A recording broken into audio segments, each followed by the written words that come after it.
Gracias por acompañarnos. Yo estaba seguro que usted no lo había cambiado.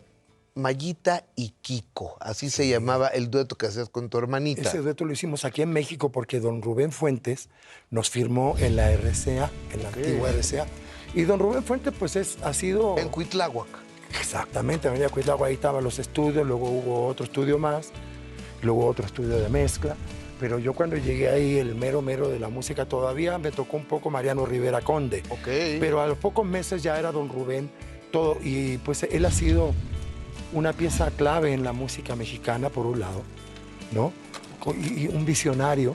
Y ha sido nuestro Quincy Jones. Él es José José, es Manzanero, es los hermanos Castro, es Marco Antonio Muñiz, es Imelda, o sea, qué sé yo, Imelda Miller, Roberto Jordán, Estelita Núñez, el Mariachi Vargas, Miguel Aceves Mejía. O sea, ¿qué quieres que te diga? Pedro Vargas. Y a mí me tocó grabar mucho como músico de estudio con muchos de ellos, incluso con doña Libertad Lamarque.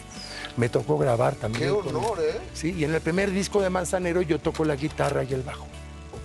Como músico de estudio, pero yo era muy jovencito. ¿Y dónde aprendiste música? Mira, yo aprendí en la compañía de mi papá. Él traía los guasos chilenos que tocaban la guitarra, el arpa y el acordeón. Entonces ahí yo me agarré con la guitarra y aprendí eso desde muy chiquito. Entonces ya cuando íbamos de gira y eso, yo mismo le ensayaba los guasos a mi papá. Y yo estaba chiquito, todo se reía porque yo me sabía todo el show. Claro. Entonces empecé tocando folclore ahí. O sea, ¿tú eres más lírico? No, ese fue en el mero principio, pero cuando tenía yo 8 años, mi papá me metió a estudiar a una escuela en Chile, que era la única que había en toda América, la otra estaba en Europa. En Europa habían 2. Era una escuela vocacional de educación artística. Y entonces ahí habíamos puros niños becados. Era una beca, no te costaba nada. Llegabas por la mañana, hacías tu escuela a mediodía, comías y en la tarde venía tu especialidad artística. ¡Qué maravilla! Yo estudié teoría, solfeo, armonía, violín y guitarra ahí. Pero eso ya lo traías. Ah, no, yo ya tocaba, ya cantaba. Ya cuando di mi examen a mitad de la primera canción que les canté, me aplaudieron los maestros, me dicen, tú estás adentro ya. Claro. Porque yo venía de eso, pues. O sea, ya lo trae uno, por ejemplo, el que pinta, se nota quién va a pintar. Claro, y éramos muy niños y becados. se nota también el que somos inútiles, que no tenemos oído ni nada, ¿no? También se nota. Yo lo que quería era estudiar piano, pero había que tener piano. Y nosotros tuvimos una infancia y una adolescencia pues bastante modesta en cuestiones económicas, ¿no? A pesar de que tu papá era una figura importante. Sí, claro, por supuesto, pero era esa vida del artista de antes, que vivía como al día y al anticipo.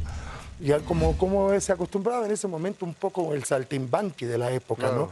Que ibas de pueblo en pueblo y con lo que salía del teatro ya pagabas lo que eran los gastos. Era otro mundo y el show business era otra cosa.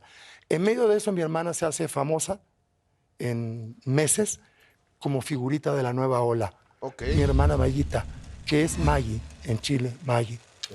Estrellita de la nueva ola, y yo la empiezo a acompañar. Y así nos vinimos a México, a Bellas Artes, con una compañía de teatro chilena. ¿Qué edad tendrías tú? Yo tenía 14. O sea, fue 64, sí, por ahí más o menos. Sí. Entonces, para el 65 ya no teníamos un centavo. En el 66 llegué a deber 1 año y medio de renta. ¡Qué chula! ¿Y dónde vivías, Kiko? Vivíamos allí en la colonia Juárez, cerca de la prepa y para acá, la continuación de la zona rosa. Caminando cruzábamos Insurgente la zona rosa. En esa zona muy de extranjero, ¿no? Y ahí vivíamos y, olvídate, nosotros cuando vinimos en esa compañía, nosotros veníamos con la idea de quedarnos en México, no de venir y regresar. Claro. Entonces nosotros quemamos las naves.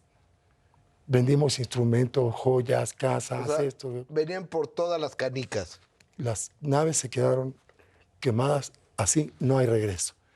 Entonces ahí empezó una cosa muy difícil, no conocíamos a nadie.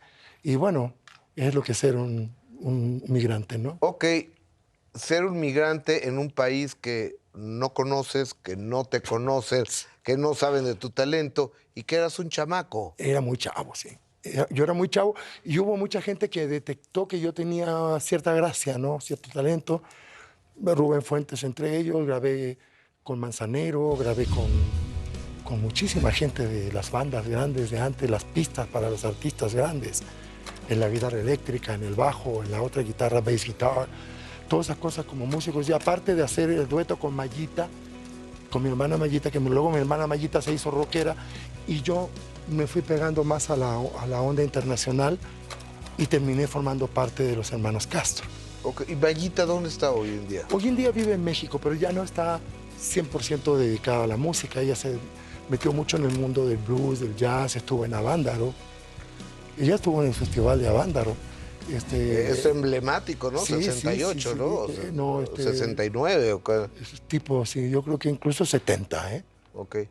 Creo que, si no me equivoco, 70. Bueno, por ahí, en Avándaro, Pero que ahí hace en un la montón banda, de años. y que fue una cosa emblemática, y Mayita era una rockera de cantar en hoyos funkis y en lugares y con bandas y todo, porque a ella le gustó la onda de Janis Joplin y la onda negrona y Aretha Franklin, y por el blues y por el jazz, y entonces en eso pues se fue apartando un poco de la realidad comercial del negocio de la música, de la industria.